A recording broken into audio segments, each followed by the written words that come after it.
welcome to another video from Egne. Today we are going to be continuing with the Island series and telling you what best to do around the time when mudskippers start coming out, how to manage your stamina correctly for your entire alliance, to be able to get the maximum amount of boosts from the mudskipper, and various things that you could be doing along the way.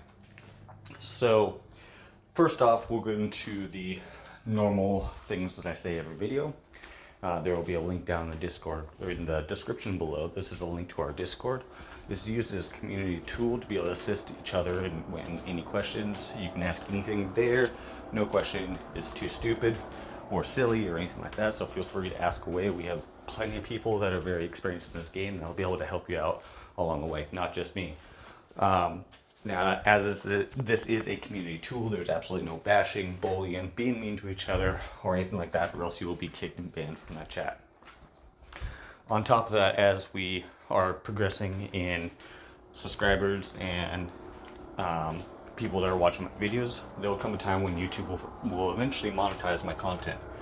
When they do so, what I will be doing is the first 3 months of any monetary gain that I get from YouTube will be given away in a bi-weekly raffle to whoever is subscribed and in my Discord. After those 3 months, I will be giving 25% away in a monthly draw to those that are subscribed and in the Discord. So invite your friends, get them to subscribe, and let's see what we can do to make this happen. Alright, getting right into the thick of it. So, mudskippers are very freaking annoying.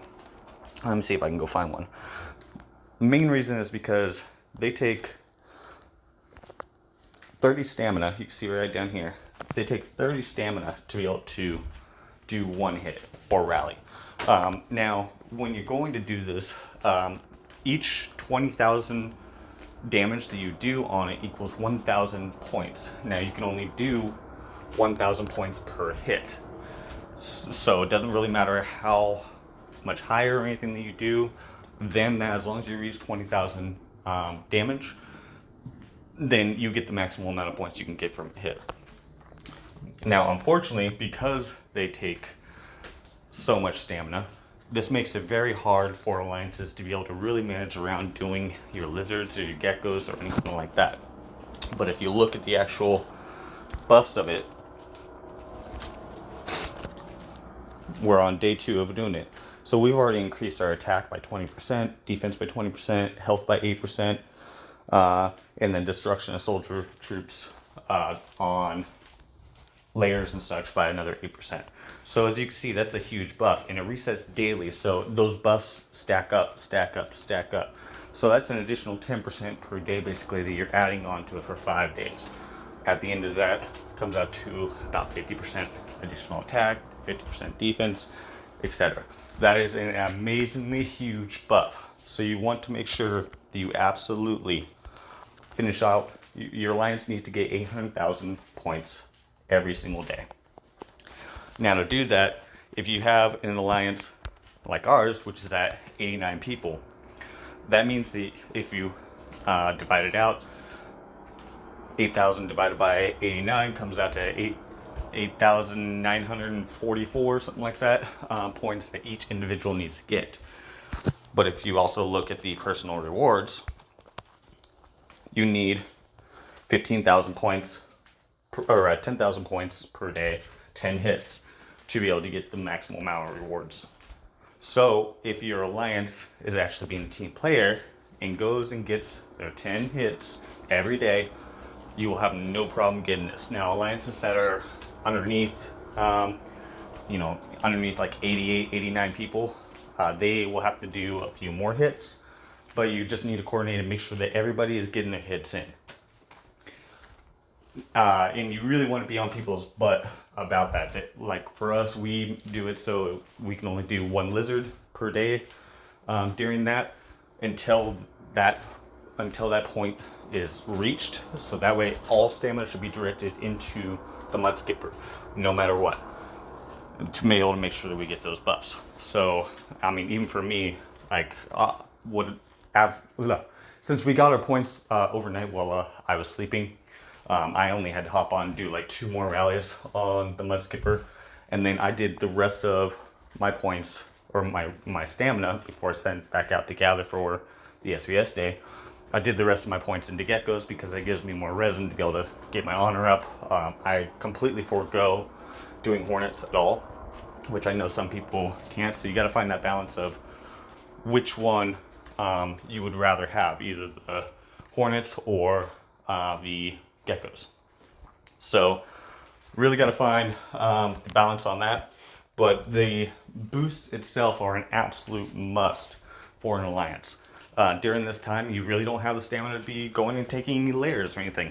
But if you're in an area like we are, that doesn't much matter because we're already done. But again, like I said, you're not going to have much stamina to be able to take layers or anything like that. So kind of set that to the side. Maybe build towers just to the layer, but don't actually take them until you get that max amount of points. And who knows, maybe by the time you wake up, you know, your day shift, if you got enough people, can go ahead and do one real quick if the points are got already. Now also at this point is you have the pink and blue going into the bonus area. So that tells you that you really got about a week before clash area opens up. So in that time, if you got an area like ours, you're not going to have a lot to do. You can maybe make deals with another neighboring alliance as far as flipping a tunnel to be able to get you guys' reputation and everybody get their achievement rewards and everything.